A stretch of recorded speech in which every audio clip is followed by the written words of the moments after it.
बीच Israel में सैनिकों की भारी कमी नजर आई। इजरायली सेना में 15,000 सैनिकों की कमी का अलर्ट है। नेतन्याहू ने अनिवार्य सैन्य सेवा बढ़ाने की योजना बनाई।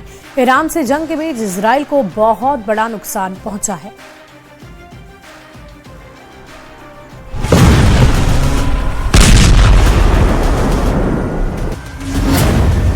क्या युद्ध में थक गई इजरायली सेना?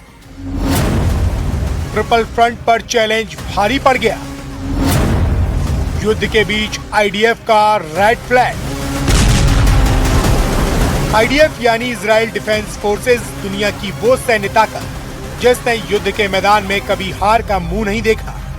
दुश्मन के खिलाफ काल का दूसरा नाम बन चुकी है आईडीएफ। लेकिन क्या ईरान के खिलाफ युद्ध में आईडीएफ के पसीने छूट रहे हैं? ये सवाल इसलिए उठ रहे हैं क्योंकि ईरान से जंग के बीच आईडीएफ के प्रमुख ने 10 रेड फ्लैग दिखा दिया है। 10 रेड फ्लैग मतलब युद्ध के बीच आईडीएफ के लिए खतरे की 10 घंटी यानी इमरजेंसी संकेत। इजरायली डिफेंस फोर्सेस के chief of staff lieutenant general Eyal Zamir ने कहा है कि आईडीएफ में सैनिकों की भारी कमी है, जिसके चलते सेना कभी भी कमजोर होकर टूट सकती है। सेना की तैयारियों पर बहुत गंभीर खतरा मंडरा रहा है।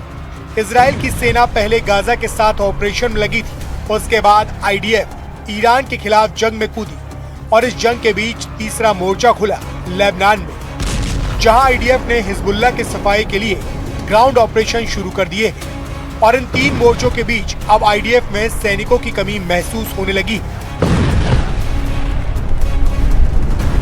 आईडीएफ में 1,17,000 एक्टिव सैनिक हैं और मौजूदा युद्ध में आईडीएफ की ओर से कहा जा रहा है कि अभी कम से कम 15,000 सैनिकों की कमी हो रही है।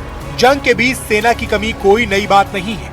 यूक्रेन और रूस के युद्ध के बीच भी पुतिन और जेलेंस्की के खेमे में सैनिकों की भारी कमी हुई थी, लेकिन जंग के बीच सार्वजनिक तौर पर आईडीएफ चीफ का रेड फ्लैग रेज करना बेहद चौंकाने वाला है।